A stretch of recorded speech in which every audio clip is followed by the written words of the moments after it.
جب اللہ کی رحمت جوش مارتی ہے تو وہ آپ کے لیے اچھائی کے دروازے بروں کے ہاتھوں سے کھلواتی ہے۔ ظالم کے ظلم سے نہیں بلکہ صابر کے صبر سے ڈرو، کیونکہ اللہ صبر کرنے والوں کے ساتھ ہے۔ دل چھوٹا مت کرے، وہ رب دیکھ رہا ہے، وہ رب سن رہا ہے، وہ ہماری خاموشی میں چھپے درد تک کو محسوس کر رہا ہے۔ بس یقین رکھو اس پر وہ جواب دے گا اور ضرور دے گا۔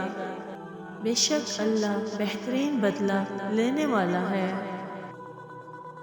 صبر کرنے والوں کا مقدمہ اللہ خود لڑتا ہے۔ کسی مضبوط پہاڑ کا اتنا بوجھ نہیں ہوتا جتنا بے قصور پر تہمت لگانے کا ہوتا ہے۔ لوگ تمہیں درد دیں گے، رب مرہم دے گا۔ لوگ تمہیں ذلت دیں گے، رب عزت دے گا۔ لوگ تمہارے اوپر خرچ بنیں گے، رب تمہیں انصاف دے گا۔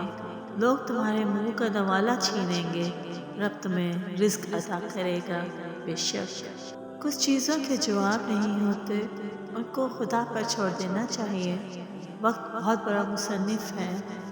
نوح کا بیٹا جہنم میں، ابراہیم کا چچا جہنم میں، لوط کی بیوی جہنم میں اور فرعون کی بیوی جنت میں۔ کون کس کا کیا لگتا ہے، اللہ کو اس کی کوئی پرواہ نہیں۔ تم وہ مانگتے ہو جو تمہیں اچھا نظر آتا ہے، اللہ وہ دیتا ہے جو تمہارے لیے بہتر ہوتا ہے۔ سبحان اللہ۔ لوگ بھول جائیں گے، اللہ نہیں بھولتا آپ کی نیکی نن لوگوں کی زیادتی۔ اگر لوگ تم سے متاثر ہو رہے ہیں تو تکبر نہ کرو، بلکہ اللہ کا شکر ادا کرو کہ اس نے تمہارے عیب چھپا رکھے ہیں اور تمہیں لوگوں میں معزز بنا رکھا ہے۔ اللہ تعالیٰ اپنے بندوں کو اس کی برداشت اور ہمت سے زیادہ نہیں آزماتا، لیکن لوگ وہاں سے آزمانا شروع کرتے ہیں جہاں سے انسان کی برداشت کی حد ختم ہوتی ہے۔